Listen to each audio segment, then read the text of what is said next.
Fala pessoal, seja super bem-vindo a mais um Pizza com Marketing. Hoje, Jairo, com um dos caras que representa uma das marcas que eu mais amo nesse Brasil, cara. O Weber é tão fã dessa marca que ele comprou um presente pra mim, o que é raro, mas acontece com frequência. E estamos aqui, cara, com o CEO e fundador da Key Design, velho. Maravilhoso! Sensacional. Sensacional.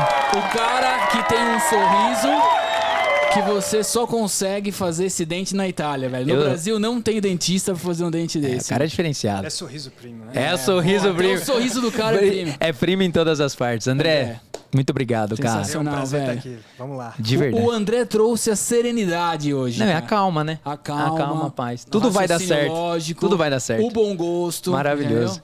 André, é Então, maravilhoso, assim, cara. Pra você que tá aí nos assistindo, não conhece Key Design, uma das marcas, assim, uma das principais desde 2013, né, aí. E, ó, pulseirinha aqui, revolucionou o mundo da moda. Eu sou um dos clientes que comprou até a botoadura, já. A botoadura. Vamos entender com o André como que é essa história da botoadura. Maravilhoso. Ô, André, pra gente começar, cara, desde a loja lá de 2013, você, na época que o e-commerce ainda não era, né, aquela coisa, vocês lançaram essa marca. Conta pra gente, você tava falando um pouquinho dos bastidores, da questão de se preocupar sempre de ser uma marca, a importância. Conta pra nós como que foi isso, cara. Os primórdios da Key Design. E por que Key Design, cara? É uma boa pergunta, meu. De maneira bem resumida, assim, né? Como é que eu vim parar aqui?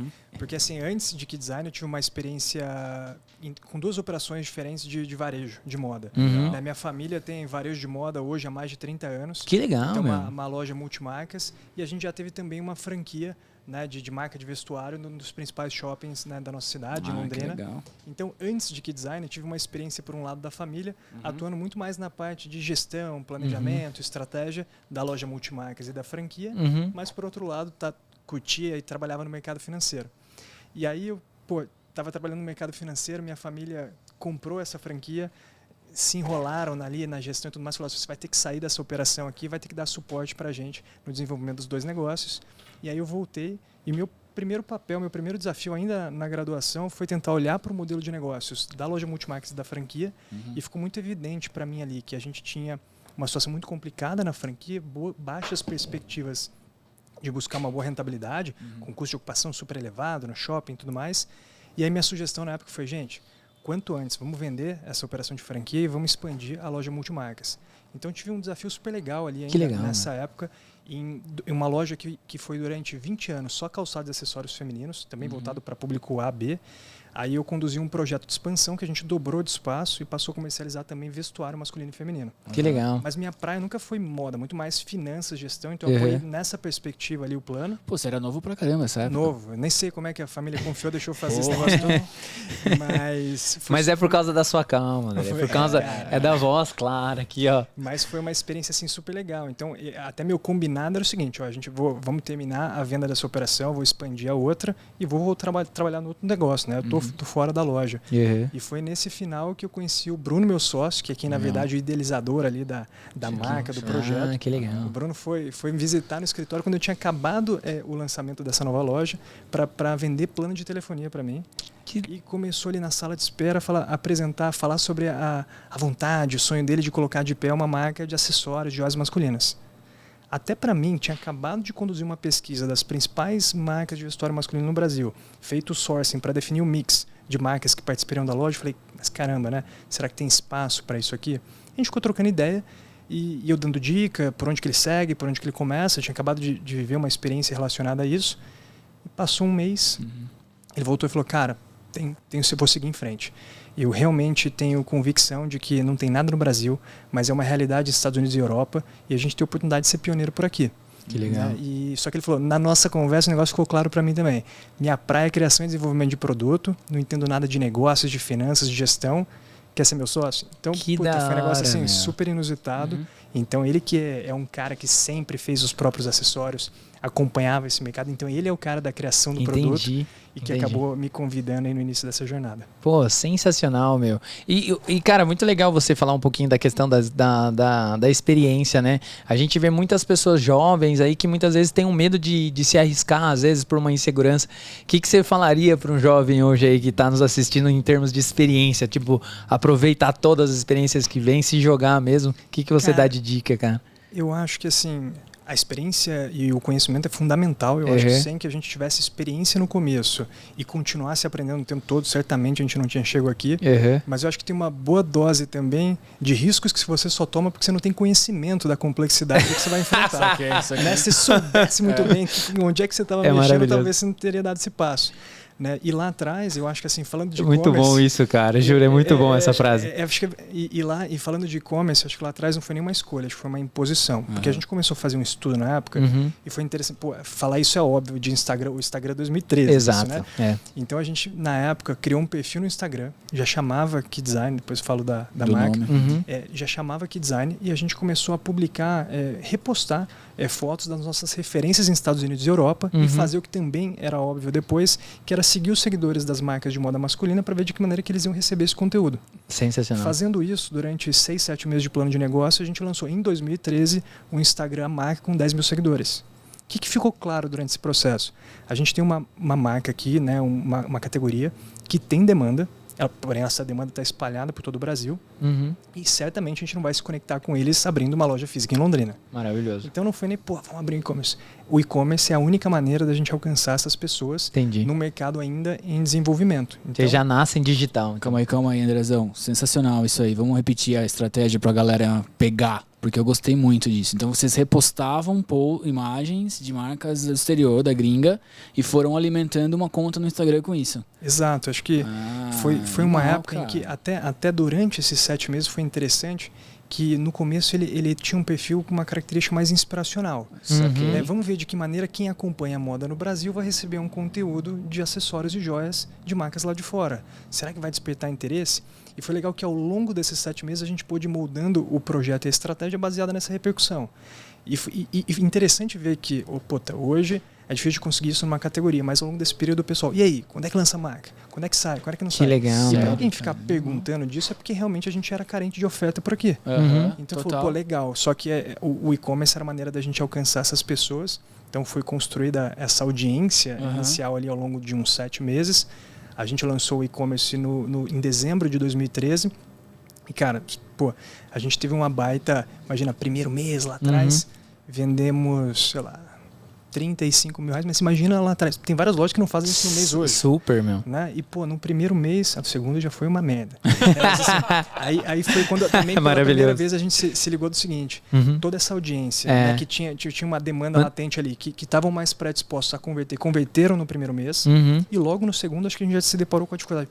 Agora a gente vai continuar, né, tendo que trabalhar marca, comunicação para poder alcançar novos potenciais consumidores, até que esses possam voltar a comprar, ou até quem está, né, ainda precisa de mais conteúdo e etc. Até que porque vocês até então não tinham esse número, que hoje eu até quero que você fale um pouquinho, né, o que for possível você abrir para a galera aí, mas, por exemplo, assim, qual que é a frequência de compra de um... o Weber é fã, né? Mas de um cliente normal, né? De um acessório. Tipo, o cara, igual, vocês lançaram o primeiro mês, vendeu pra caramba. Segundo, o cara já tá com o material, né? Eu acho que, até pra complementar, Jário, eu acho que, assim, uma das coisas legais que vocês deixaram uma demanda ali reprimida, né? Então, você apertou a mola, a hora que soltou, comprou, mas e agora? Isso hoje vocês usam também dessa estratégia? Eu acho que a gente tem uma realidade oposta hoje, porque assim, a gente tinha uma demanda reprimida quando você fala de um público bastante restrito. Então, tinham sim pessoas interessadas pela categoria e que responderam, né, de maneira mais rápida ali no começo. Só que passado esse tempo, acho que hoje a gente lida com uma situação diferente. É diferente de você ter mercado e você vai lá e desenvolve uma marca, um produto para encontrar essa demanda.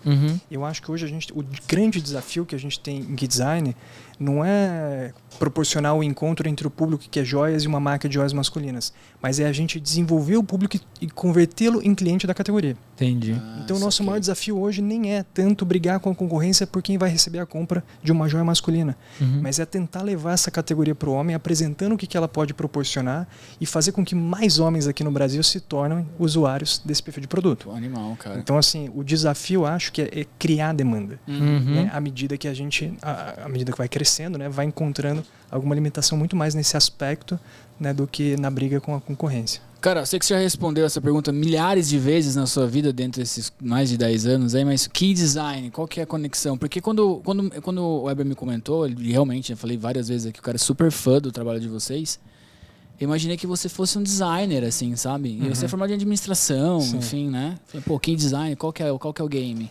Lá atrás a gente falou, poxa, o que a gente vai fazer, né? E minha cabeça foi muito mais de administração, de gestão, e eu queria que a gente tivesse uma marca, por exemplo, que o nome não delimitasse o nosso campo de atuação. Então, nada relacionado a acessórios. Puta, gênio. Né? Então, a gente falou assim, que design foi uma inspiração que veio da Porsche Design. Então, era uma loja que a gente curtia pra caramba. Qual que era a ideia deles? Atribuir o design da Porsche a uma série de categorias e produtos. Então a gente falou assim, a gente não precisa trabalhar só com esses produtos que serão alvo do nosso lançamento, mas a gente pode, a partir de então, conforme, né, fizer sentido para a estratégia, passar a aplicar o nosso design em outras categorias e produtos. E que design era muito a ideia de representar que a gente tem a chave do design para onde a gente resolveu operar. Espetacular. Cara, eu só vou fazer um parênteses aqui, porque esse ponto que você tocou é muito importante pra galera, os empreendedores e a galera que tá fazendo o projeto aí. A gente é numa cidade chamada Sorocaba, no interior aqui, é 1 hora. E Sorocaba tem um estigma de a maior parte das empresas da cidade é Soro alguma coisa. Soro Móveis, Soro Gás, Soro Elétrica, Soro Forte. Soro tem que ter. Cara, e aí acontece o seguinte, se você for pra Campinas, pô, já era, né? Perdeu o sentido e tal. Então, assim, quando você estiver pensando na sua marca, pense como o André, no nome abrangente, tanto geograficamente, óbvio, né? Que eu dei o exemplo de Sorocaba, quanto de portfólio. Porque agora você tá com uma ideia de lançar um produto X, mas daqui a pouco você pode fazendo outras coisas e a sua marca consegue englobar. Você pode fazer design de qualquer coisa, né, cara? Exatamente. Você imagina sofá, lá atrás, tudo. assim, o que acabava tendo no mercado era pulseirismo, pulseira não sei o que lá, acessórios sei lá o que. Imagina isso. Isso já delimita muito, eu acho que o potencial de crescimento e desenvolvimento dessa empresa. E fora isso, eu acho que apresenta para o público que você tem ali uma loja da categoria. Entendi. E uma coisa que a gente sempre teve muito claro, enquanto existiam na época sim já 3 lojas que revendiam produtos, né, importados de fora aqui no Brasil, a gente falou, eles são uma loja, nós seremos uma marca. Gênio. E essa marca vai, em primeiro lugar, criar, né, trabalhar com toda a parte de criação e desenvolvimento de produto, né, diferente deles. Então, a gente sempre criou e desenvolveu o nosso próprio portfólio. E a gente queria trabalhar tudo que envolvia a construção de marca para não ser uma loja. Tá. Né? E com isso, a gente achou que a gente teria muito mais possibilidades aí ao longo da nossa jornada. E, de fato, com certeza. Vieram pioneiros, né, até cara? para compartilhar aí, para você que tá ligado no Pizza com Marketing, assistiu os outros episódios, né? Tem a Farm, sabe? A loja Farm. A menina teve aqui, diz que a dona também criou Farm, só que daí foi para os Estados Unidos. Como é que ela explica Farm nos Estados Unidos, né? Fazenda. Fazenda. Então, pegando na questão do nome, né? E Farm para mim é um nome muito bom. Então, enfim, só para contextualizar essa curiosidade para você, André. André, outro ponto também, Heber, desculpa te interromper, mas eu queria que você explorasse um pouquinho mais o começo da sua cabeça e do seu sócio, nesse termo que você falou assim, a construção de marca. Perfeito, como que vocês colocavam na mesa isso? Tipo, cara, como que a gente vai dar o... Porque assim, é super fácil você imaginar uma farm hoje, vocês hoje com 250 lojas, enfim, que até quero que você fale o momento atual de vocês aí e tal, uma puta marca, enfim, exemplos de faculdade, né? A Coca-Cola, a Nike, porra, meu, beleza, mas... O que estava na cabeça de vocês nessa época? Tipo, quais estratégias vocês usaram? Essa que eu gostei bastante no Instagram, de criar uma audiência. Cara, falar assim, qual que era a nossa cabeça lá atrás, o posicionamento hoje é diferente, mas a gente acompanhou muito o case do mercado de chocolates. A gente olhava ali, tinha Copenhague numa ponta, os mercados tipo Nestlé, né, ali no outro extremo, e a gente via a Cacau Show ganhando muito mercado. Né, com um posicionamento intermediário. Então a gente falou assim, eles têm uma proposta aqui que não só atende um público intermediário, mas consegue navegar nas duas frentes, né, tendo oportunidade de vender aqui para consumo próprio, aqui para presente, por aí vai. Então, ali atrás a gente via que a gente tinha uma lacuna de mercado que não era preenchida, que era o seguinte, a gente tinha num extremo os acessórios hippie, etc., e do outro lado uma joia, né, ouro, etc. A gente falou assim, a gente tem uma oportunidade aqui no meio do caminho. Né? E aí, só que daí, se inspirado num outro case também de IKEA, eu acho que a ideia do luxo democrático. Né? Acho que a gente nunca acreditou em ter um produto, uma coisa exclusividade, acho que nem é o ponto hoje, mas a gente nunca quis ser uma marca restritiva. Entendi. Então, trazer ideias, componentes do luxo para um produto democrático. Então, eu preciso ter uma embalagem interessante, mas ela não pode onerar o custo do produto a ponto de eu tentar transferir isso para o preço e tornar inviável o consumo. Então, a gente começou a mapear quais aspectos do luxo poderiam ser transferidos para um ambiente e um produto democrático e foi tentando fazer uso do máximo possível, começando pelo logo, pela embalagem, pela identidade visual. Então, cada um desses aspectos a gente teve bastante cuidado no começo, mesmo na limitação, na época de tecnologia, etc. Acho que hoje é muito mais fácil você colocar de pé, né, uma marca, uma loja virtual com bom design, boa fotografia e tudo mais. Lá atrás a gente tinha uma dificuldade. Como. Você falou da foto, no começo a gente teve que se virar para colocar um estúdio, a gente mesmo fazia as fotos, tratava na raça, colocava de pé, mas com uma preocupação estética e com a marca e os produtos seriam apresentados já grande desde o começo. Os caras estavam botando um papo em off aqui antes de apertar o REC e o Weber comentou sobre a qualidade das fotos lá atrás, no primeiro momento. Coisa que às vezes as pessoas, beleza, tirar uma foto aqui, né? E assim, quando eu entrei na loja, né, lá atrás, nos primórdios, lá, quando eu vi, eu já senti a diferença, principalmente por conta da qualidade das fotos. E assim, a loja ela já tinha também um design já totalmente diferente do que se estava apresentando. Tem um case famoso de uma loja de sapato, não vou me lembrar ao certo qualquer, que é um e-commerce, que ela fez toda uma estratégia também baseada assim, em termos de qualidade de foto, etc e tal, e eles mandavam 2 ou 3 sapatos para a pessoa experimentar. Foi um puta case de sucesso nos Estados Unidos também, então isso também rolou. E quando eu bati o olho, né, já trabalhava com marketing, né, eu falei, cara, muito diferente. E aí a hora que eu compro o produto e a embalagem chega, e aí chega aquela caixinha de acrílico? É acrílico? E aí chega a caixinha de acrílico com o negócio, você chora, você fala, não é possível, é muito... E acho que lá atrás, foto boa e tal, sempre foi pré-requisito, né? Eu acho que hoje a gente precisa ir muito além. Hoje a gente fala da importância de conteúdo que suporta a apresentação do produto. Exato. Seja ele conteúdo visual, então você tem oportunidade de foto do produto, foto de detalhe, vídeo 3D, todo tipo de perspectiva visual e conteúdo de texto e etc. para poder eliminar, eu acho que a dificuldade que tem, né, num processo de compra à distância. Exato. Até depois eu posso falar melhor, mas a gente começou, né, teve uma trajetória online durante vários anos e hoje cada vez mais iniciativas voltadas ao mundo físico por acreditar que isso é super importante para que a gente possa agora embarcar novos clientes na categoria. Então, assim, e a experiência, né? Tem suas vantagens. Acho que também, quando você vai para o físico, você vai também muito para a experiência, né? Porque, por exemplo, se você hoje... Porque você na verdade, você tem uma dificuldade de ir para o físico, eu tô imaginando, porque, por exemplo, eu, Weber Gabriel, consumidor, eu já tenho uma ideia da loja online, eu já tenho uma experiência lá. Cara, se eu for pro físico, tem que ser 100 vezes melhor, meu. Então você já concorre mesmo, porque eu crio uma expectativa, né? Se eu for na loja e ela não estiver alinhada com o mínimo que eu espero, né? Seja no layout, seja na qualidade, seja na apresentação do produto, seja até mesmo no próprio atendimento. Não sei se você sofre com isso aí. Até lembrei que você está falando de embalagem, né? Lá atrás era até interessante. Enquanto a embalagem no e-commerce a gente usava como um reforço positivo da experiência de compra, no varejo físico a gente usava como argumento de venda. O que é isso? Lá atrás a gente vendia sem mostrar a foto da embalagem.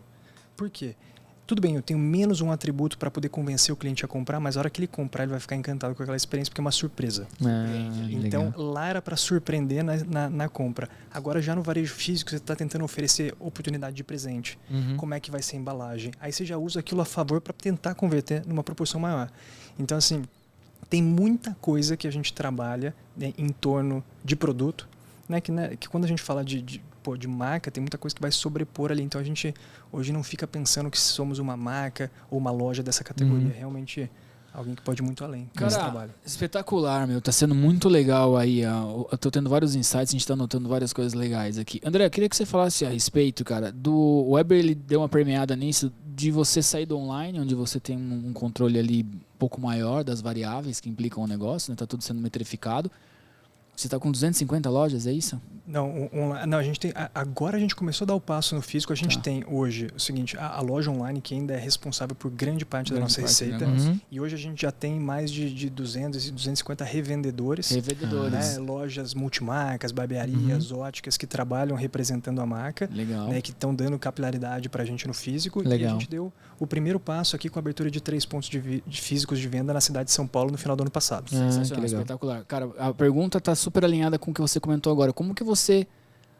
Quais são as suas preocupações e o que você faz para manter o estigma da sua marca com esses 250 pontos de venda, representantes, enfim? Beleza. Primeiro, assim, acho que é importante falar do papel do físico, né, de onde que a gente tirou o insight da necessidade de olhar mais de perto para esse mercado. Quando eu falo em multimarcas, é um trabalho que a gente, de B2B, a gente vem fazendo há algum tempo, porque E o interessante é quando você analisa, vamos falar do ponto de vista financeiro, a gente analisa lá, tem o modelo de negócio financeiro do nosso e-commerce, que tem sua característica, né? E a maneira como a gente constrói o resultado, desde a receita até a última linha, com pesos grandes numa linha de marketing, como vocês sabem, e hoje com essa situação.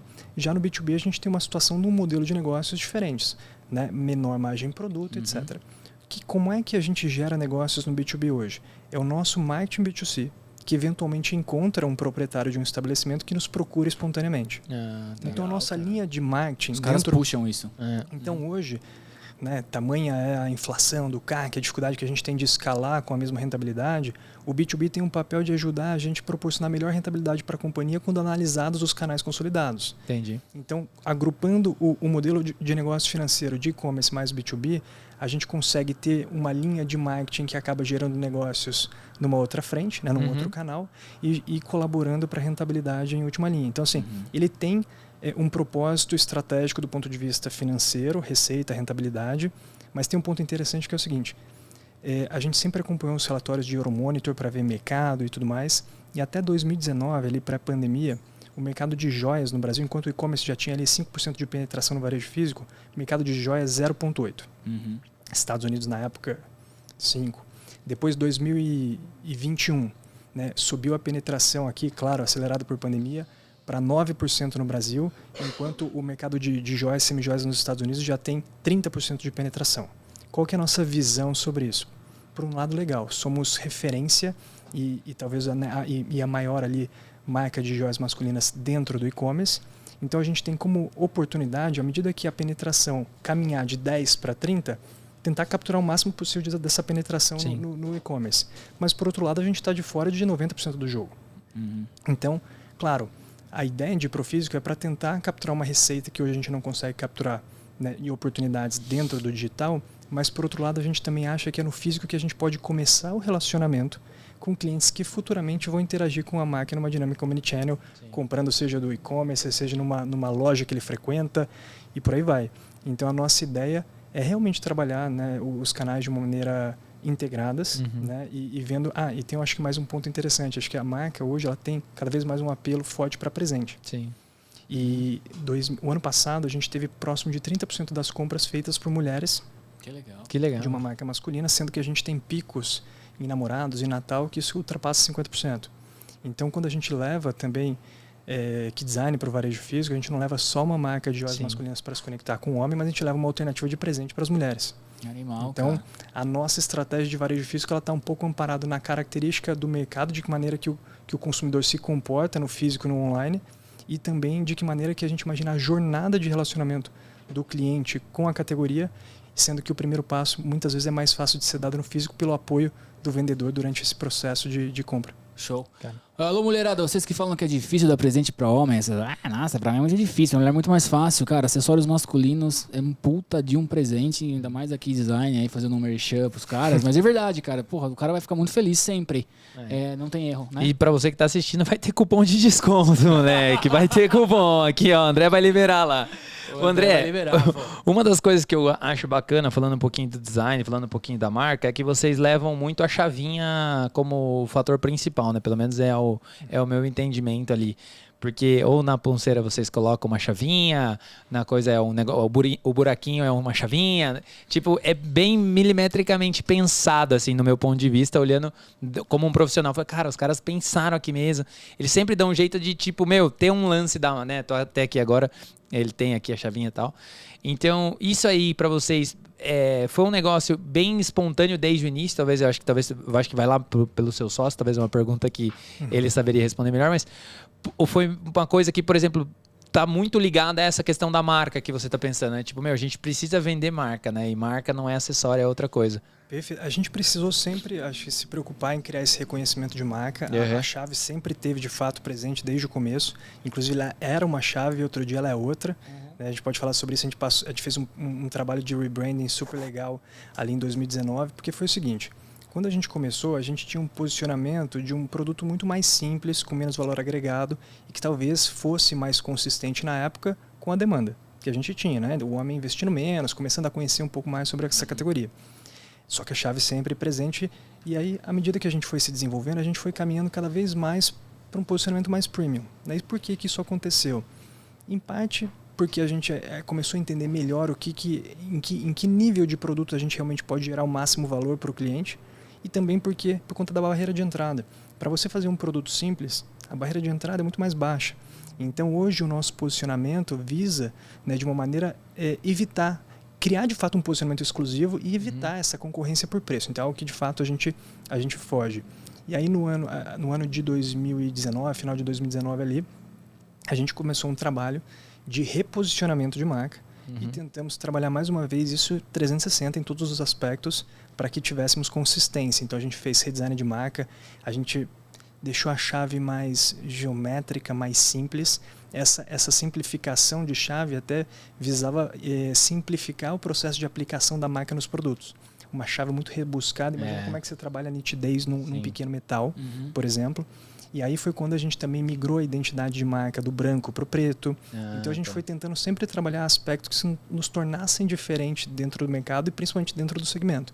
E a marca hoje, a chave tem sido um dos diferenciais ali do produto. Pegando esse mesmo gatilho, a gente sempre fala que mencionar a marca, mencionar, né, você vai fazer uma campanha para trabalhar a marca, é um desafio, né, porque muitas vezes o retorno ele não é imediato.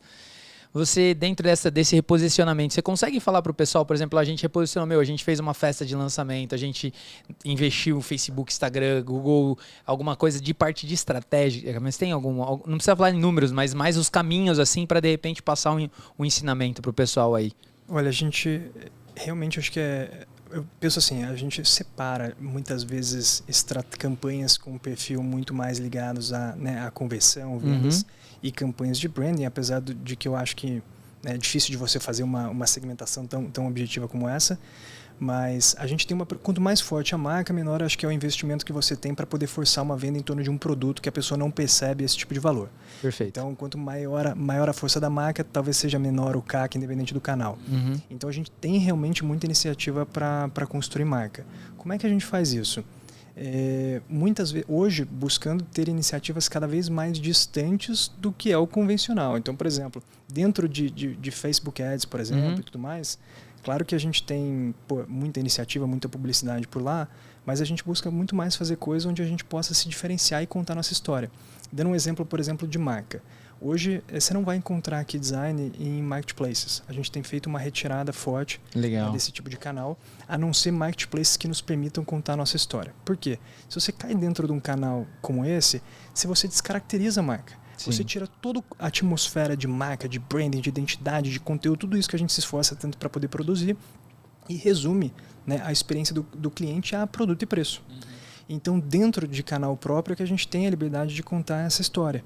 Então, tudo que envolve marca e onde coloca aqui design dentro do ambiente que a gente acha que não vai ser construtivo, a gente evita. Até dentro do nosso B2B, por exemplo, hoje, a gente pede venda, mas não coloca a marca onde ela não mereça estar, ou pelo menos onde não seja uma estratégia que vai reforçar a história e o posicionamento que a gente quer contar. Entendi. Então, assim, já tiveram muitas coisas e eu acho que hoje, com certeza, a gente conta muito com o trabalho de influenciadores, né, para poder fortalecer e construir marca. Acho que com certeza é uma estratégia que a gente vem colocando cada vez mais energia. Legal. O posicionamento implica em falar alguns nãos durante o dia aí, né? Senão não tem posicionamento, né? No final do dia. Cara, você falou de influenciadores, é inevitável citar o nome dele aqui, o Caio Castro, ele é uma espécie de sócio. Como que foi essa história? Como é que começou? Legal. Assim, a gente sempre fomos muito vidrados em tentar acompanhar o que está acontecendo fora, né, Estados Unidos principalmente, para ver o que a gente pode antecipar por aqui. E lá já era uma realidade, né? Várias marcas tentando se associar a grandes personalidades para poder apoiar seu processo de desenvolvimento, acelerar, né, seu crescimento, endossar a marca, o produto e tudo mais. E a gente, né, a gente falou assim, mesmo desde o começo a gente tinha algumas mentalidades muito claras. Primeiro era ser pequeno é diferente de ser amador. A gente teve isso muito claro. E depois a gente falou assim, quando a gente olhou isso na fora, por que não nós? Mesmo sendo uma marca ainda em desenvolvimento, a gente queria ser pioneiro por aqui porque a gente imaginou que seria uma maneira da gente chamar a atenção. Né? E muito interessante que assim, a gente, da mesma maneira que a gente sempre quis buscar coisas que fizessem sentido, apesar delas não serem a que pudessem proporcionar o crescimento mais rápido, né, por acreditar que isso uma hora fizesse sentido, a gente somente se associaria a uma marca, né, a uma personalidade que a gente acreditasse que tivesse uma conexão, né, verdadeira com a gente. Então, eu acho que, sem dúvida alguma, o Caio é uma das principais personalidades que a gente tem no Brasil, com maior alcance, né, e que tem um fit muito grande com a nossa proposta de marketing, de comunicação. Gosta de moda, né, tem toda uma preocupação com isso, e a gente foi buscar ver se a gente tinha realmente identificação entre Keydesign e Caio, entre Caio e Keydesign, e se a gente compartilhava o mesmo sonho, e se a gente tinha identificação no projeto e na estratégia. E, pô, fez super sentido. E lá atrás a gente teve uma boa visibilidade com esse deal também, porque é algo que se tornou muito mais recorrente, né? Anúncios de vínculos entre marcas e celebridades, em diferentes modelos de transação, Media for Act, por aí vai. A gente foi um dos pioneiros, tivemos visibilidades em veículos legais aí na mídia e tudo mais, então foi super feliz. E acho que até muita gente pergunta, né? E aí, como é que está sendo essa parceria? Eu acho que o mais legal é que lá atrás a gente tinha uma visão de como é que isso poderia funcionar. A gente tem, obviamente, a possibilidade de trabalhar, Caio, a publicidade no seu perfil que tem grande alcance, utilizar a imagem dele para gerar valor para o negócio, apresentar as coleções, etc. Mas acho que isso é o básico. Hoje a gente vê que o que realmente vai proporcionar valor para a nossa marca, de que maneira que a gente pode extrair o máximo valor dessa sociedade, dessa parceria, é fora do convencional. Então hoje o Caio realmente tem uma participação ativa no nosso negócio, tem apoiado, para nós ele tem funcionado muito como um hub de oportunidades, porque uma personalidade, um empresário, né, como ele, tem acesso a muita gente, tem acesso a muita oportunidade, e à medida que a Keydesign faz parte da vida dele, ele começa a identificar oportunidades para trazer para dentro de casa, a gente tem o papel de aproveitar. Então hoje é muito mais do que a imagem, muito mais do que o canal do Caio. Talvez outras oportunidades que a gente tem buscado gerar em conjunto possam proporcionar melhor resultado até do que o óbvio, né, de publicidade com o influenciador. Então acho que hoje a gente não trata o Caio na caixinha do influenciador, ele é muito mais um embaixador ali, alguém que vai ajudar a gente a construir marca no médio e longo prazo, sem preocupação de receita no dia seguinte de uma publicação. E aí, para isso, a gente tem outros perfis de influenciadores com estratégias específicas. Que legal. E é muito legal você falar, tipo, eu vou fazer uma estratégia onde eu não estou preocupado com a venda, né? Porque eu estou preocupado a longo prazo. Qual o nível de maturidade que o empresário tem que ter para pensar desse jeito, você acha? Eu acho que você tem que ter maturidade, mas a verdade é que é mais fácil falar isso do que executar. Né? Mas uma coisa que a gente sempre pensou é o seguinte: se você viver, você tem como ter estratégia de curto prazo e estratégia de longo prazo. Só que numa sequência de curto prazo, você chega no longo prazo. Com certeza. E se você não começar a se preparar, você vai sofrer com isso. Então, vocês sabem bem, por exemplo, quando a gente vai pensar em SEO, mais um tipo de investimento de longo prazo. Exatamente. Que demora a gerar retorno. Mas uma vez bem posicionado, como hoje a gente está, para as principais palavras-chave do nosso negócio, a gente consegue uma redução super importante em campanhas de curto prazo. Exatamente. Então, muito louco vê, isso. Um ativo da empresa, iniciativas de longo prazo, iniciativas de construção de marca, uma hora, né, vão fechar a conta para você. Mas também acho que quando a marca está começando e ela tem um orçamento de marketing um pouco mais restrito, é difícil diversificar. Né? Hoje a gente já tem um orçamento de marketing muito mais robusto. A gente tem um time robusto dentro de casa, a gente tem uma profissional que olha para marketing, head de marketing, cuida da estratégia de marca, né, responsável por esse aspecto. A gente tem uma profissional de growth que olha para as campanhas de growth, tem alguém olhando para conteúdo, tem uma pessoa olhando para social media, tem mais 3 pessoas olhando só para influenciadores. A gente tem um time interno de produção de conteúdo, design gráfico, vídeo, etc.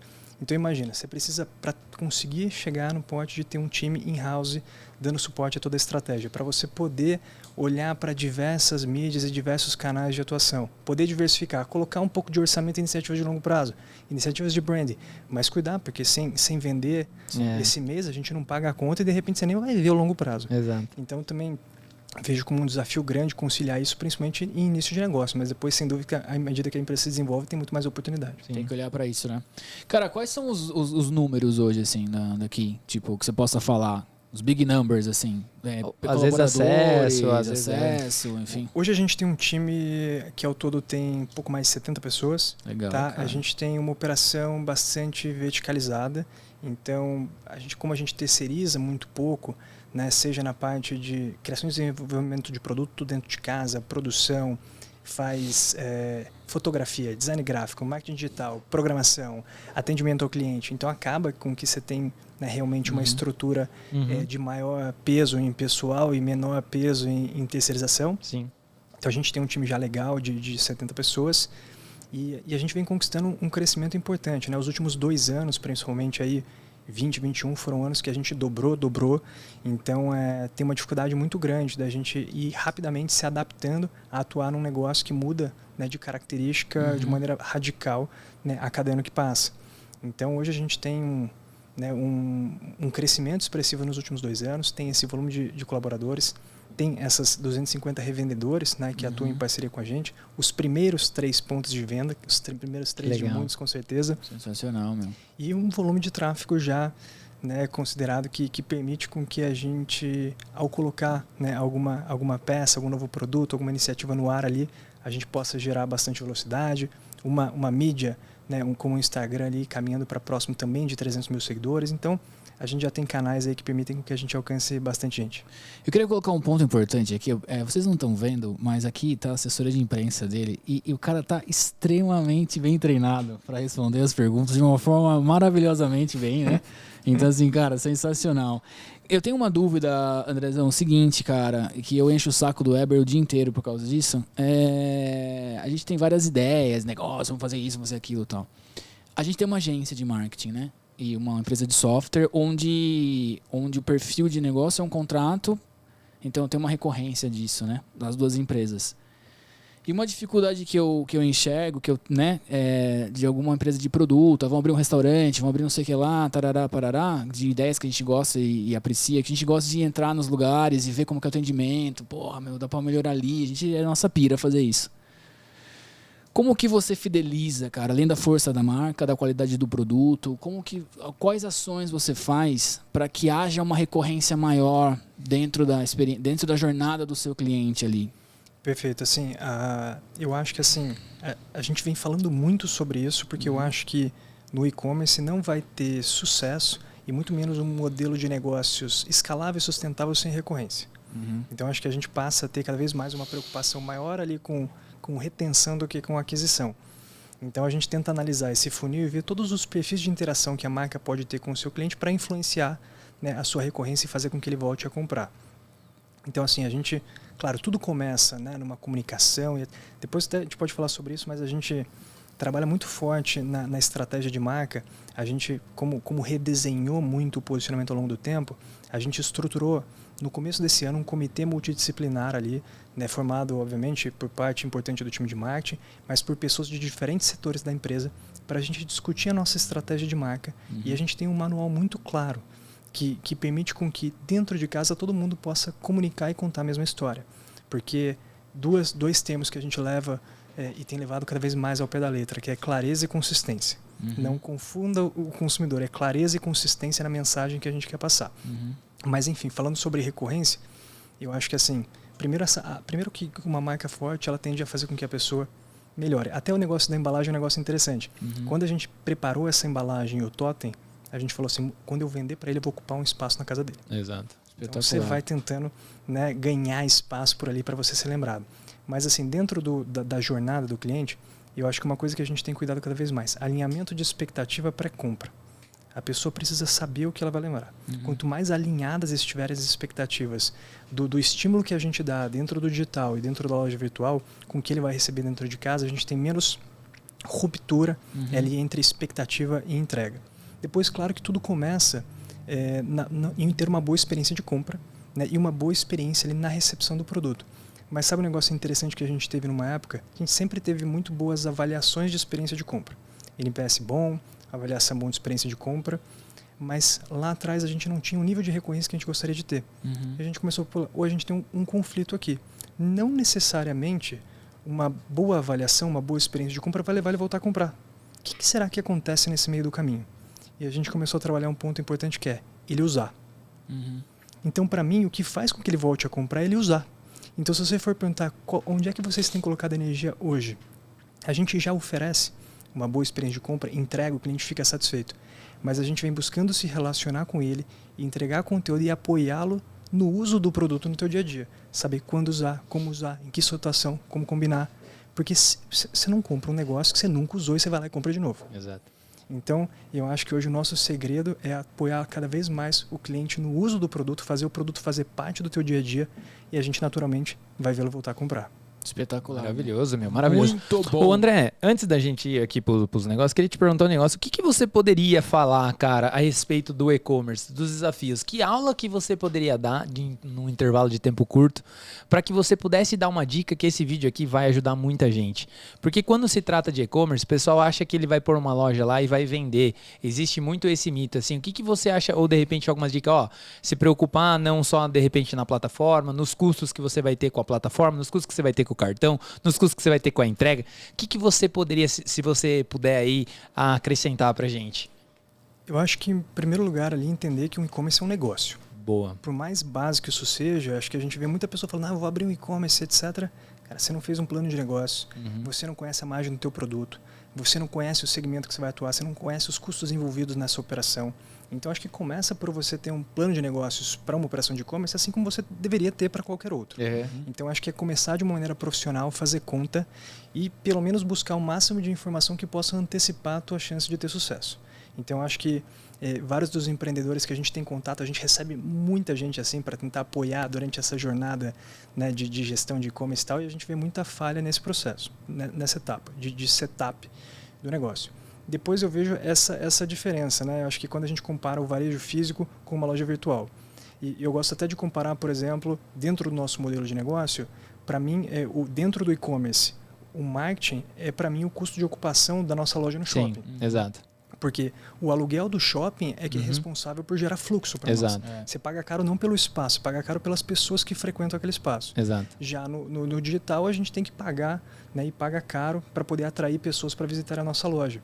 E eu tive muita experiência interessante do seguinte, de pessoas que vão lá nos visitar no escritório e falam, caramba, cara, eu abri o e-commerce, minha marca não vende nada.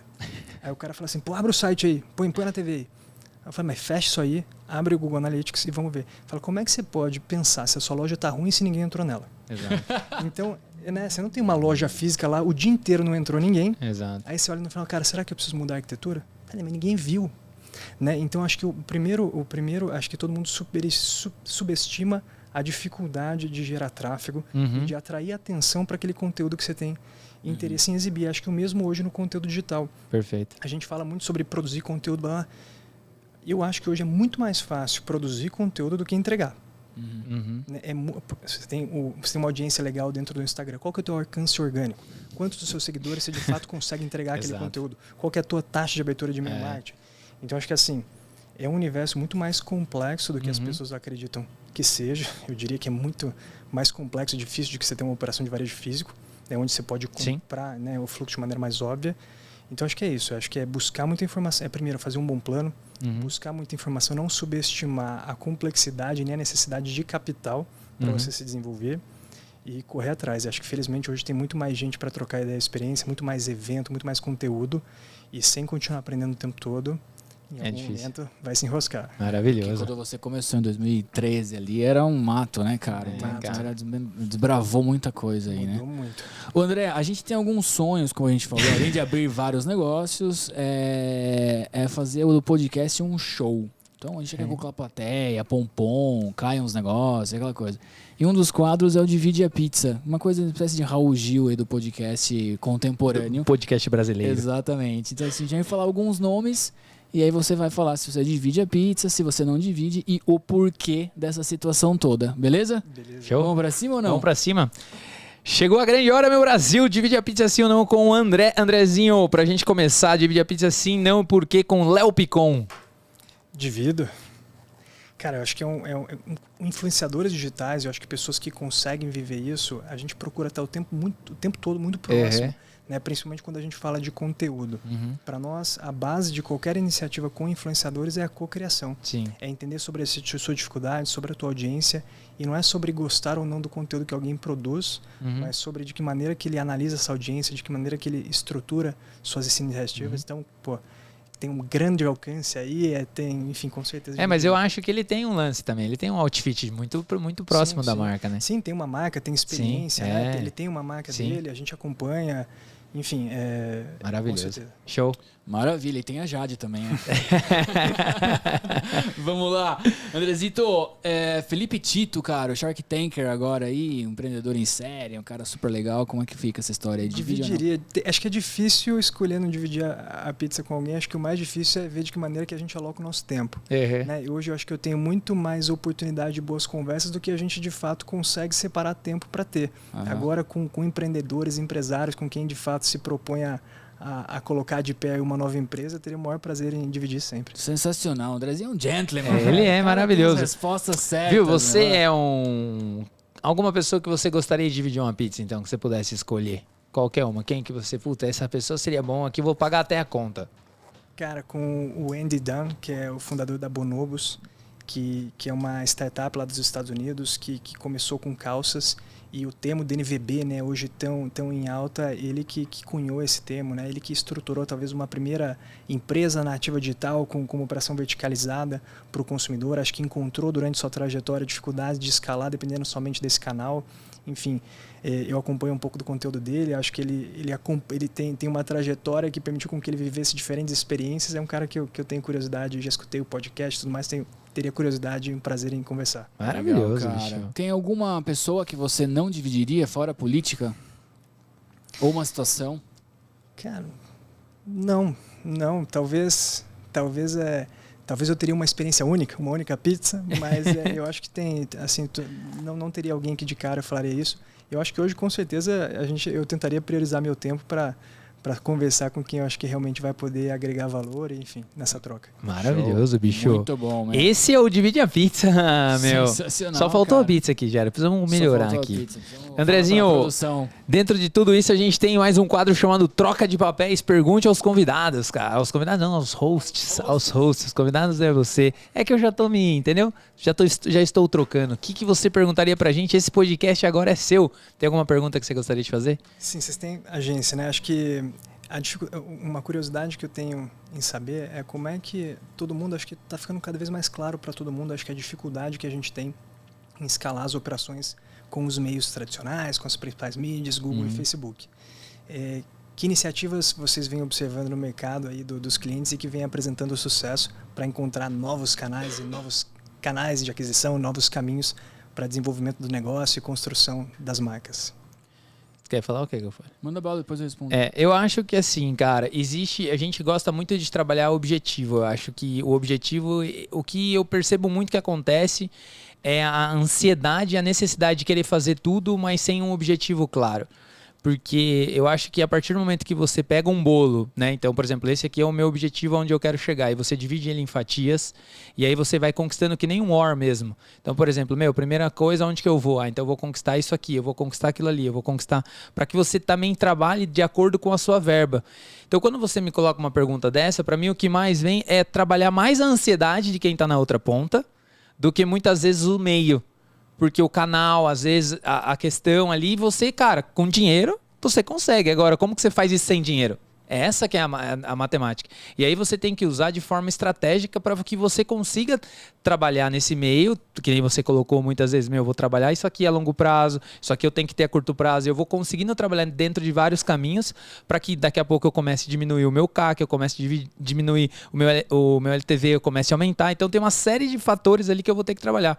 Então acho que talvez no meu ponto de vista, assim, de bate-pronto, seria mais trabalhar a ansiedade do ser humano que está me pedindo isso, do que muitas vezes trabalhar o meio. Porque às vezes trabalhar o meio, cara, você vai analisando, mas e a ansiedade, e o desejo, e a coisa, e o dinheiro, e aí tem uma série de coisas que você tem que analisar. E tem uma matemática que ela é clara. Nada é garantido. E as pessoas buscam no marketing algo garantido. E aí ele fala assim, eu quero investir 10 e quero vender 100, porque o Érico Rocha falou pra mim que 6 em 7 dá pra fazer. Entendeu? E aí, cara, você trabalhar essa ansiedade, você trabalhar o ser humano e colocando ele dentro desse lugar, e aí você explicando, eu acho que esse, pra mim, no meu ponto de vista, é o maior desafio.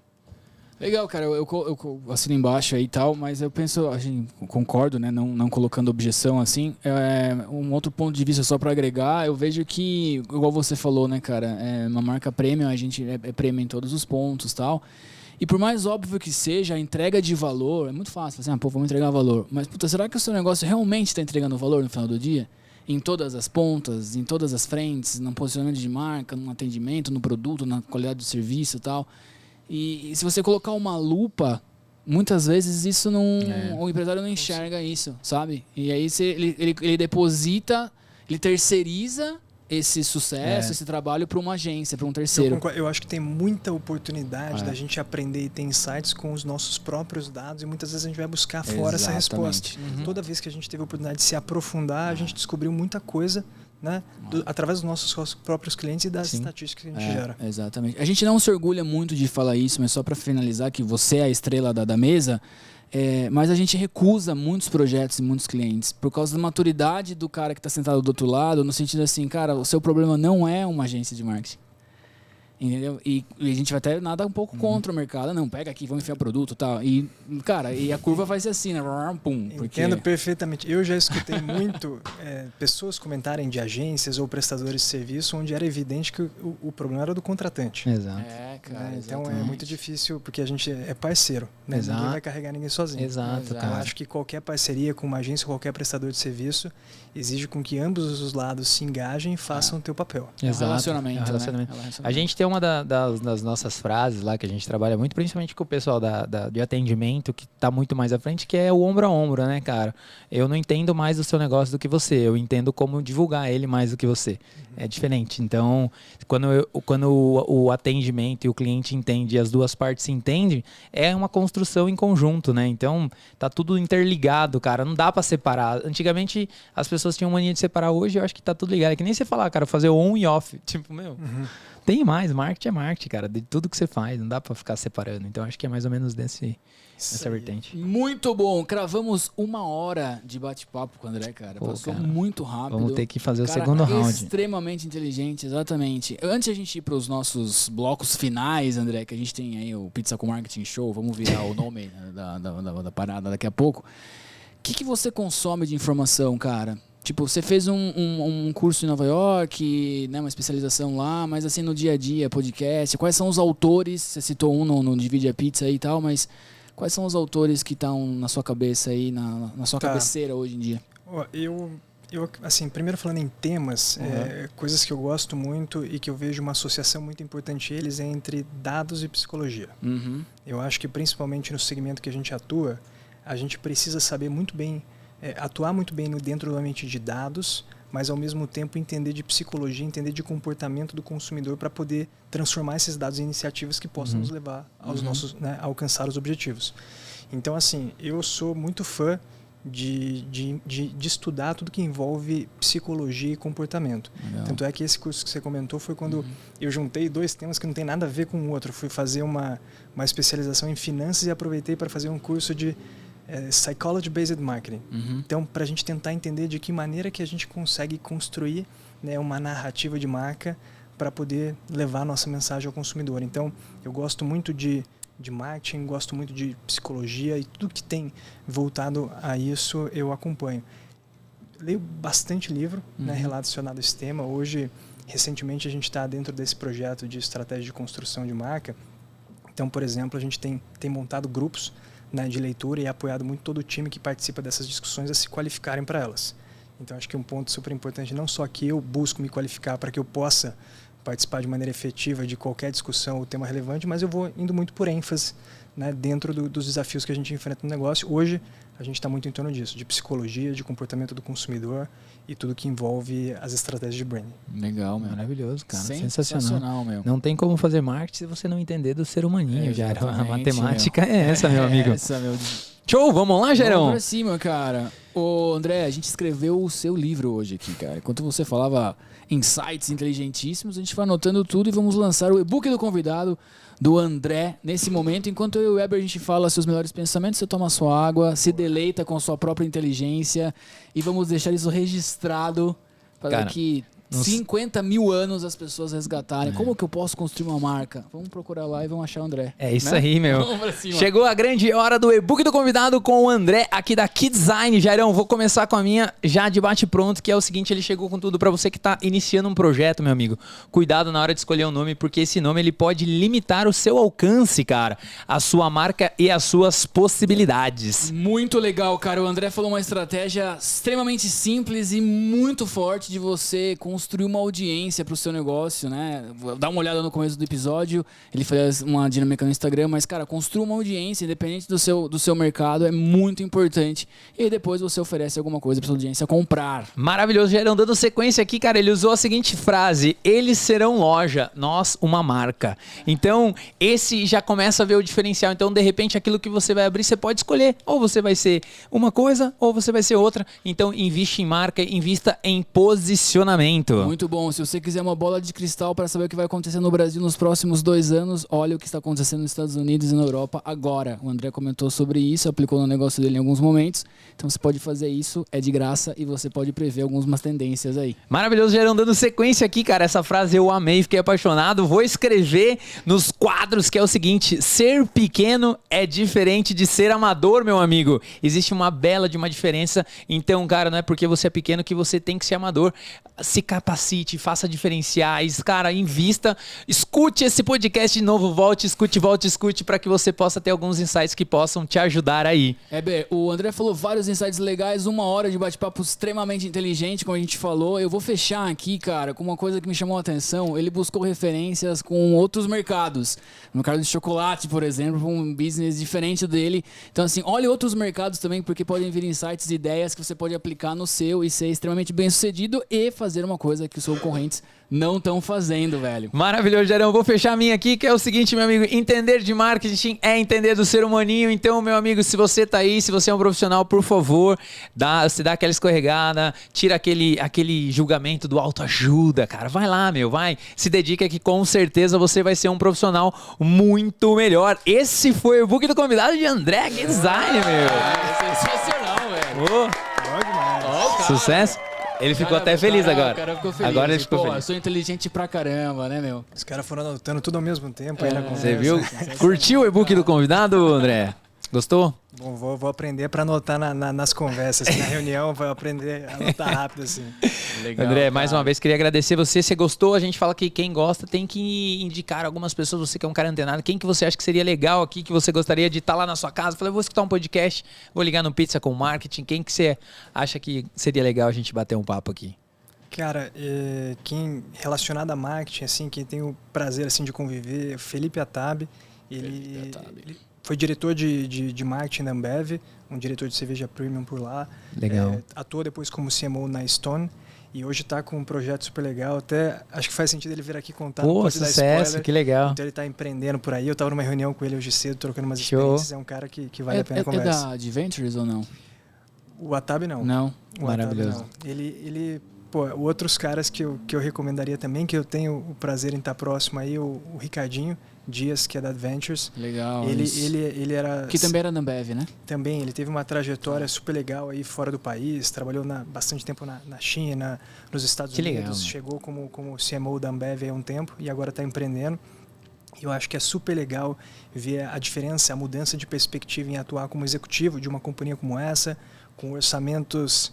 né, extremamente robustos e inúmeras possibilidades de você tentar aplicar esse conhecimento dentro, né, de um ambiente novo, onde você está empreendendo, tomando muito mais riscos, construindo uma marca nova. E a gente tem conversado algumas vezes sobre isso. Eu acho super interessante a perspectiva dele também. Legal. Legal, maravilhoso, bicho. Grandes nomes aí, já estão convidados. A nossa digníssima produtora Rayane vai entrar em contato com o pessoal aí para trazer. Maravilhoso. Um papo aí, cara. Andrezinho, última mensagem final para a gente fechar. O que você gostaria de falar? Alguma coisa? Cara, é isso. Eu acho que assim, o ambiente, né, de negócios, de e-commerce, de marketing, acho que reserva muita oportunidade aí para todo mundo, mas esse ambiente vem se tornando cada vez mais complexo. E eu acho que sem a gente se capacitar, sem pensar muito bem em cada passo e sem estar disposto a estudar e aprender todo dia, a gente não vai chegar onde a gente quer chegar. Então é não subestimar a complexidade, a dificuldade que a gente vai encontrar aí no meio do caminho. Maravilha. Esse vai pro e-book do convidado também. Pode incluir de novo. Esse vai na contracapa. Na contracapa. Galera, pra você que ficou com a gente, o nosso muito obrigado. Não se esqueça de se inscrever no canal, mandar no grupo da família, mandar pra todos os seus amigos, porque com certeza esse episódio foi riquíssimo. E a gente vê vocês no próximo episódio. Valeu. Valeu. Obrigado.